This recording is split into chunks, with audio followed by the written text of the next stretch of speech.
एक बार की बात है, एक भयानक अंधेरी रात थी। आसमान काले बादलों से ढका हुआ था और तेज हवाएं पेड़ों को इस तरह हिला रही थीं जैसे वे नाच रहे हों। बिजली कड़क रही थी और बारिश की तेज बूंदें खिड़कियों पर ऐसे टकरा रही थीं जैसे कोई अंदर आने की कोशिश कर रहा हो। एक छोटा सा गांव था जो घने जंगल के किनारे बसा हुआ था। उस रात गांव में सन्नाटा पसरा हुआ था। सभी अपने घरों में दुबके हुए थे, तूफान के शांत होने का इंतजार कर रहे थे। गांव के बाहर जंगल में एक पुरानी और वीरान हवेली थी। लोग कहते थे कि उस हवेली में एक दुष्ट आत्मा का वास है जो पूर्णिमा की रात को बाहर निकलती है और लोगों को परेशान करती है। कई सालों से किसी ने उस हवेली के पास जाने की हिम्मत नहीं की थी, लेकिन उस तूफानी रात में एक बहादुर युवक जिसका नाम विक्रम था, गांव में लौट रहा था। वह पास के शहर में काम करता था और तूफान की वजह से उसे देर हो गई थी। जब वह जंगल के पास पहुंचा तो उसे हवेली दूर से दिखाई दी। बिजली की चमक में वह और भी डरावनी लग रही थी। विक्रम डर गया, लेकिन उसके पास कोई और रास्ता नहीं था।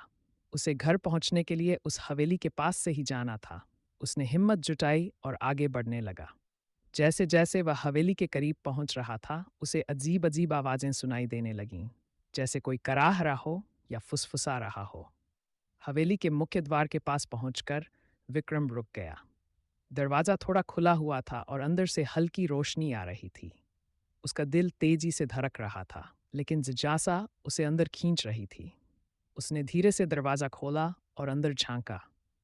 अंदर एक लंबा गलियारा था जो धुंधली रोशनी में डूबा हुआ था।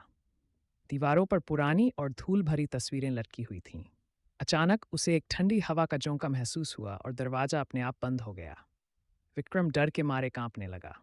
उसने पीछे मुड़ने की कोशिश की, लेकिन दरवाजा जाम हो गया था। वह हवेली के अंदर फंस गया था। तभी उसने गलियारे के अंत में एक परछाई हिलती हुई देखी। धीरे धीरे परछाई बड़ी होती गई और एक भयानक आकृति में बदल गई। उसकी आंखें लाल थीं और उसके हाथ लंबे और पतले थे। वह धीरे धीरे विक्रम की ओर बढ़ रही थी। विक्रम चिल्लाया और भागने की कोशिश की, लेकिन वह आकृति तेजी से उसकी ओर आ रही थी। उसने महसूस किया कि वह अपनी जगह पर जम गया है, डर के मारे हिल भी नहीं पा रहा है। वह आकृति विक्रम के बिल्कुल करीब पहुंच गई और उसने अपना ठंडा हाथ विक्रम के चेहरे की ओर बढ़ाया। बस फिर क्या हुआ, ये किसी को नहीं पता। अगली सुबह गांव के लोगों ने विक्रम को हवेली के बाहर बेहोश पाया। जब उसे होश आया तो वह डर से कांप रहा था और कुछ भी बोल नहीं पा रहा था।